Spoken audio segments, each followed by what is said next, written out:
But if I'm going to introduce Mike Mullen to you, Mike is the president and founder of Stimulation Petrophysics Consulting, LLC.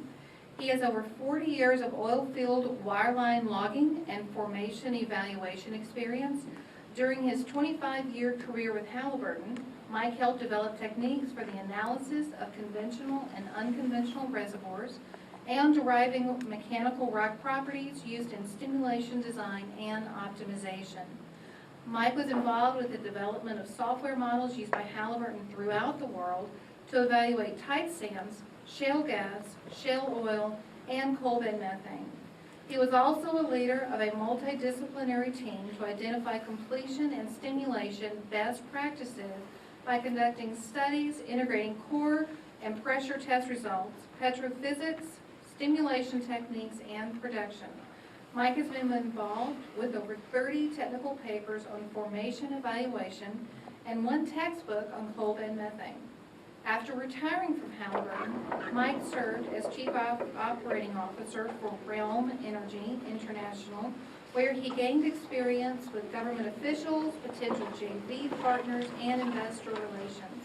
He also led an integrated team of geoscientists to explore for shale gas and shale oil in France, Poland, Germany, and Spain.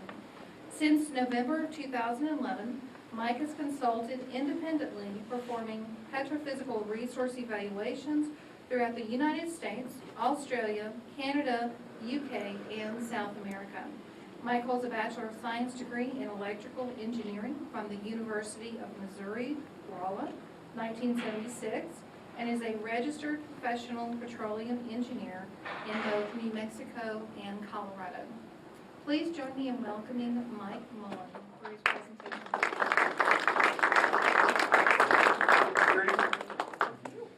Appreciate it. Thanks, guys, for coming. I don't know about you, but I'm wore out from just listening to my bio.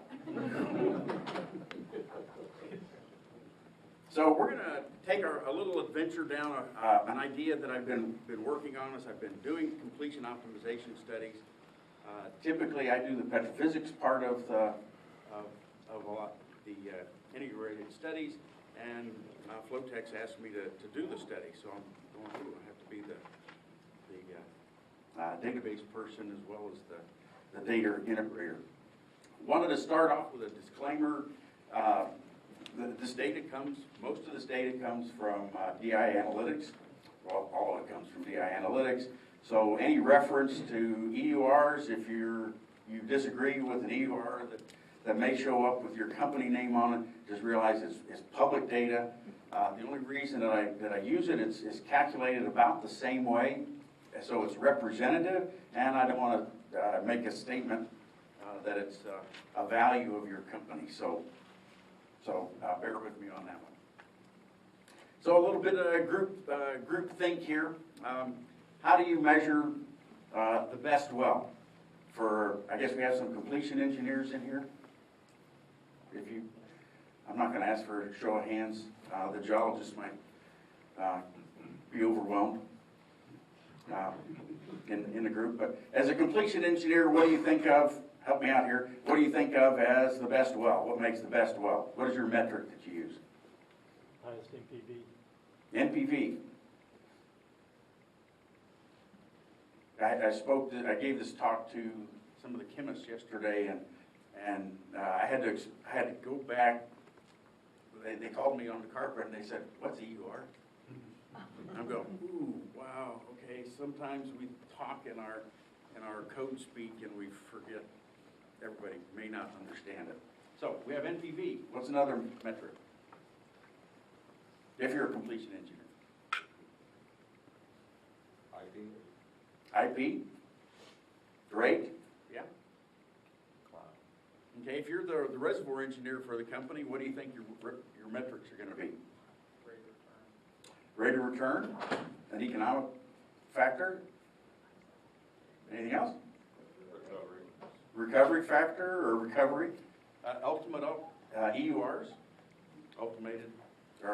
Estimated ultimate recoveries. I had to explain that term because that was kind of for the guys that out of the group of, I don't know, we must have had 40 scientists in there, and 2 of them knew that petroleum had to do with oil. So, if you're a geologist, what would your metric be?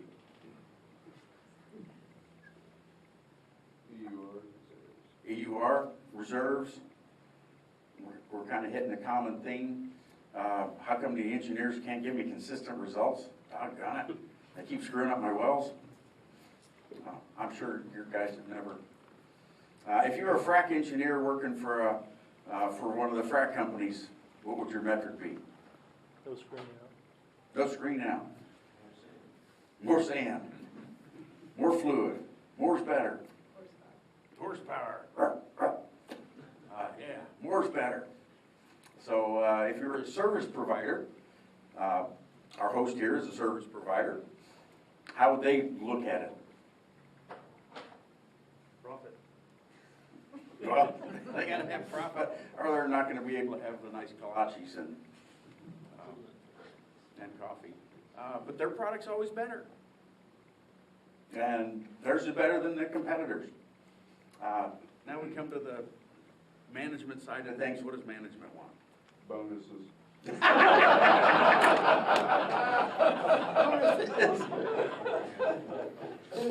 Well, yeah, that's their motivator. So I think we hit, as I was going through the list of, if I was thinking as a completion engineer, I'd want the lowest cost per BOE. That's what I'm getting my bonus off of, maybe. So however they're incentivized, I've worked with a lot of different companies, and it's over my 40 years, and it's interesting that the metrics they hit are the ones they get incentivized on. So if it's just on cost, they can do cost. The reservoir guys get graded on value of the company, EURs. So they want to focus on EURs, which may not quite be the cheapest one. Geologists are, the geology's the same everywhere, and why can't we make a good well everywhere? I want big IPs, big IPs. Fracs are bigger's better for the frac engineer. Our products, service providers, our products are always better than the competition.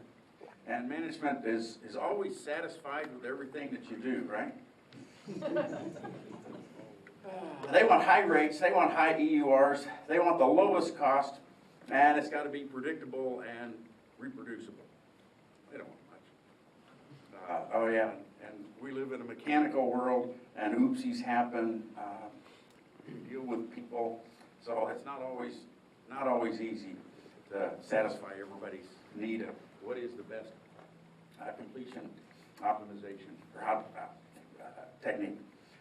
The things that this is my short list of, it's probably twice as long in reality, of things that go into finding or making the optimum completion. The stuff in the red, the proppant lateral links, proppant type fluids, fluid types, those are fairly readily available in a lot of our public data sources, be it through the state or a subscription service. The things that are probably the fine details of completion optimization are really not available in public warehouse data. Number of stages, perforation intervals, flowback production operations. So we have to be a little choosy about what we have to be mindful of the data that we have available to us, and the quality of that data, which if you get into doing large databases and you spend a lot of time in the large databases, over time sometimes databases are more like sausage. The more you know what's in them, the less you like it. Out of the Delaware Basin, just looking at a regression analysis or multivariate analysis on, if we just look at EURs in a BOE, the highest correlation is going to come from fluid per foot. The second is total fluid. Third is proppant, lateral length, and then I threw in proppant concentration, which is a combination of the both. So fluid stands out as that's what's driving the EURs. So let's go through our journey of in optimization, looking at different metrics. For some it's EUR, it represents the value of the company. A production per foot is a good measure of completion efficiency. Are we doing better at getting the rock to produce? One thing I've seen in all the optimization studies I've done is by the fluid volumes, proppant types,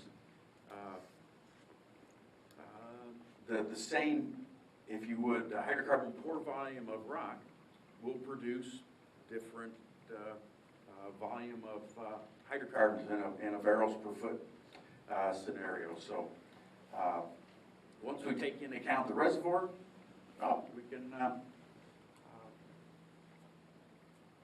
use that as a metric of, are we squeezing more oil out of the ground? When we normalize it for the lateral length, proppant, and fluid volumes that we're pumping, now we can start to compare some of the specific ingredients of the frac treatment. So isolate those, as well as isolating out the hydrocarbon pore volume, the volume of rock, which is, guess what, if we can drill a horizontal well and we have no storage capacity or flow capacity, we're not going to make a well. So it's really dependent on the reservoir. Initial production, depending on your company's operation procedures, that could be we have to go to the public markets to get capital. Many companies have to go to public markets to get capital. So press releases are really important, and repeated press releases are really, really important for raising capital and attracting investors. So initial production is quite often used, but is really a good metric. And what I'm not going to focus on in this talk is some of the internal specific to the operator. Is it cost effective? You know, what is the return on our capital invested? A lot of that depends on how much of the operations you fold into that number, because you got to have pipelines, you got to have roads. How many pads, how many wells on that pad are going to be sharing those costs?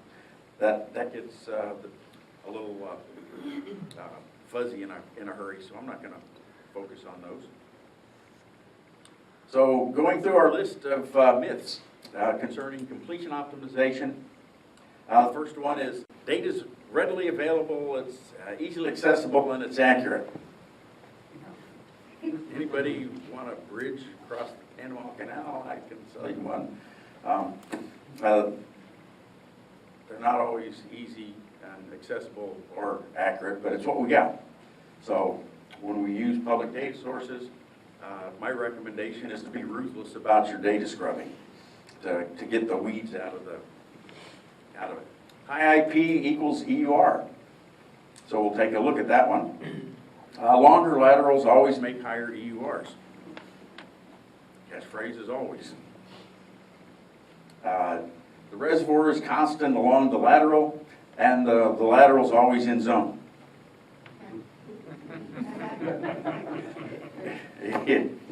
Yeah, sometimes. More proppants, more better. Those are common myths. More fluid is better. Have we reached a point of diminishing returns on productivity by pumping too much proppant or fluid? We have to look back at my mantra for today is, what does the data show us? Slickwater fracs are always better. I spent 12 years in the San Juan Basin, and in the San Juan, growing up in the San Juan, I never knew there was any such thing as unconventional reservoirs. They've been completing the Manka Shale since the 1950s, and doing slickwater fracs on shales since the 1950s. So it's like, what's the big deal? We got tight, crappy rock. we pump slick water fracs on it. Life is good and these wells last for 50 years. So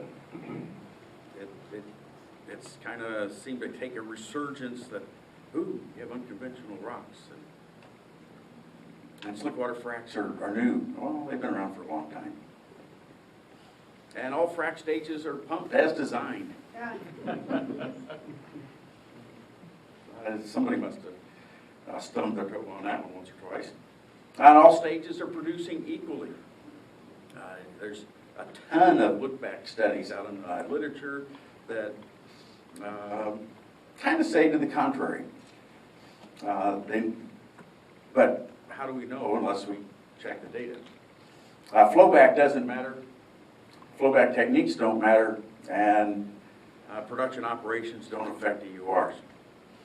And the curse that we're in today, hope I'm not offending anybody from the financial markets, but the curse we have today is that software is very easy to obtain and use to do decline curve EURs.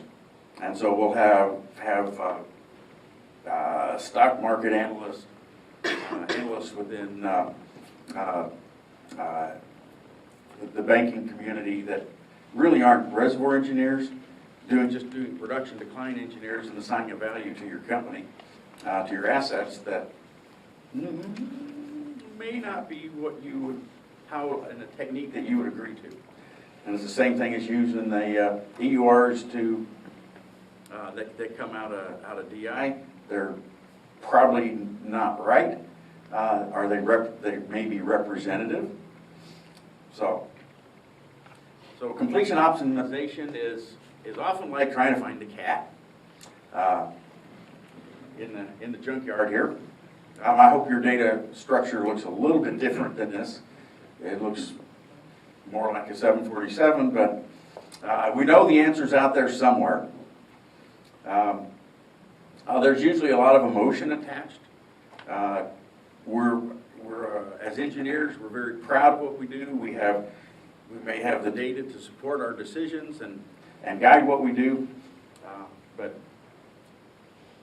and we're very proud of it. So there's an emotion attached to it. There's techniques and technologies out there that we can use to do these look-back studies, view our data, capture our data, and most of us that are doing completion optimization are engineers. How have we been trained to approach a scientific problem? Scientific method. Okay, we get our hypothesis. Oh, this particular set of recipe for a completion will work. Well, let's set up an experiment to test how that model performs over another model. And that's a scientific method. We see what the results are, and we improve on it as we go on. Unfortunately, we don't always approach things in a scientific, stepwise manner. Sometimes it's like, how they complete the offset? We all have management to deal with that came back from a conference, and the CEO of one company was bragging about how they're getting all these great IPs, and they're probably the most extreme one I heard was a guy got up at a conference, and they had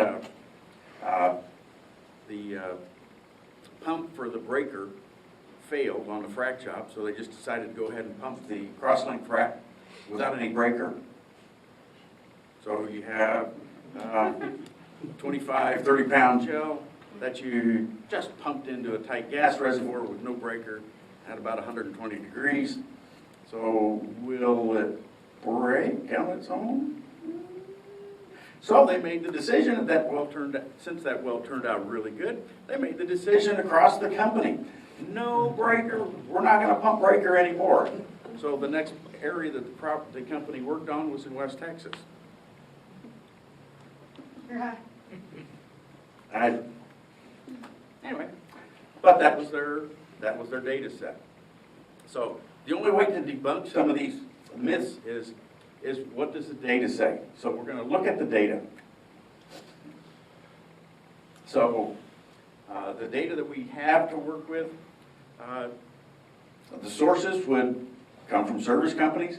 When I was with Halliburton, we had a lot of really good data, very detailed data on how the treatments were pumped, and did each stage go as designed, entry points, staging, did we see plugs moving during the job? So we had all this great detailed data. Unfortunately, for the rest of the world, it's not publicly available. It really doesn't, the data doesn't belong to the service companies. They use it, but they can't distribute it because it is your data, it's operator data.